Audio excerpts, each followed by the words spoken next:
All right. So today is I don't know what's today. It's Friday the 19th of September. All right, there we go. And you can see few trades today. Um Overall pretty good. So what were we aiming for in the beginning of the day? Previous day's high. We're just waiting for a reason to run up into it after equities open. And as you can see, we basically got the 9:30 swing down. We had SMT below the 6 o'clock lows with YM.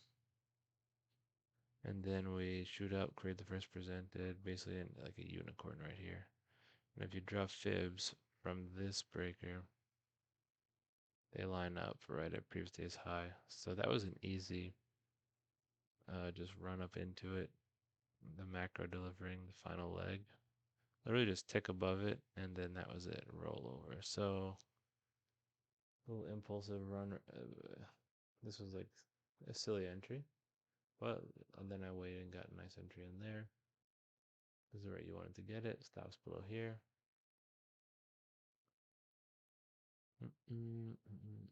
Pretty good. And one off above here, and then I was trying to hold for like higher projections because if you look at London, let me just throw it up to this time frame for a minute. This London like beautiful was a beautiful like manipulation that if you like lining up with here, like two and a half over here, which we're lining up with like the FOMC kind of purge, in a way. And all these other ones like yesterday's like midnight and stuff like that. What is this? That's yesterday's. Where's midnight in here? Yeah, anyway, so they're like lining up, so there's like stuff up there. Um so this lining up here. So basically I was trying to hold the second partial like to these higher targets up in here. And I wasn't gonna have it at that time. So the second one got ran out and break even. Okay, that's fine. And then basically what did we end up doing?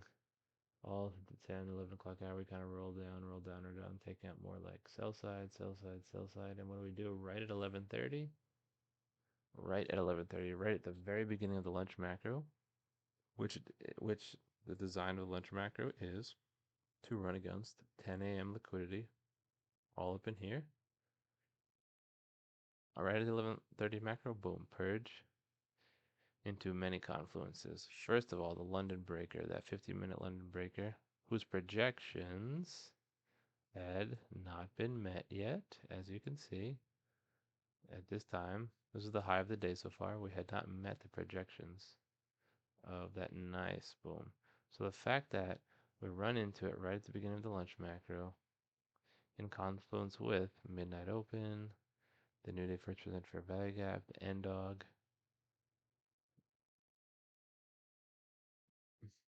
aiming for liquidity, 10 a.m. liquidity above, and then projections off of here, lining up with the London projections. So above the high of the day and up into the higher targets. Now, if you look, they all got hit. Um, Now this was interesting because like I was literally doing this on my phone while I was like in the shop or running into the house to get a snack. So I'm literally like seeing this. I'm like, oh, I know what this is. I see the purge into the breaker, and then I see it's 11:30. So I'm looking for like easy like low hanging fruit. Because I didn't put two and two together with like wait the London projection is also like higher up. But I'm doing so many things. So basically, low hanging fruit was like the first one that here, and then this was like this is like the first pool of 10 a.m. liquidity. So I was like, yeah, let's just do that. Um, and high, and when I was in this trade, because I'm moving around talking to people, like trying to get back to the shop, I got caught up in a conversation with Jimmy, and then I realized this. Probably when this thing, like we're right in here, I must have been, and I'm like, crap. In the back of my mind, I'm like, wait a minute, I gotta move this limit up. I gotta move this limit up because look at these projections. Because I know these projections are gonna want to aim higher. I gotta move this thing up at least up to here. And the best would have been The best would have been this, like not take one off here. If I had like put two and two together from the very beginning and didn't get distracted, this, even this, but just the fact that it's lined up with these projections, which are way up here. They're way up here. If I had put two and two together from the very, like, I literally would have not taken one off here. I would have taken one off here because it's nice, and then I would have held the other one for like here, or like even these higher targets, like this projections, or like these projections. You know what I'm saying? Ideally, if you really trusted it, you'd be taking one off here and the second one off here.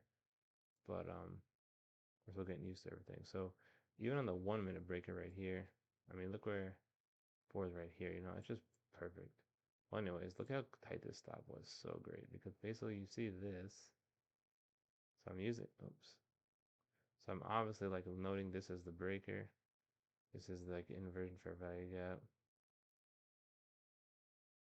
And it's just like, let's go, you know? Entering in, close above here, come big in, stops right below here. So literally this was the stop. We had a 70-point stop loss. I've only put 2 contracts on. I could have put on way more. But that's what you get when you're on your phone, trying to do too many things. The focus is like scattered. Because this is only like a $70 risk, man. You could have like freaking pumped it up, like double that. Oh man. But it's all good. This is a beautiful run. Everything lined up. When you have these projections, like breaker projections, key like time projection, like manipulation projections lined up together with like the logic of like, you know, the logic of like running against this liquidity anyways, man, it's beautiful. And that's all.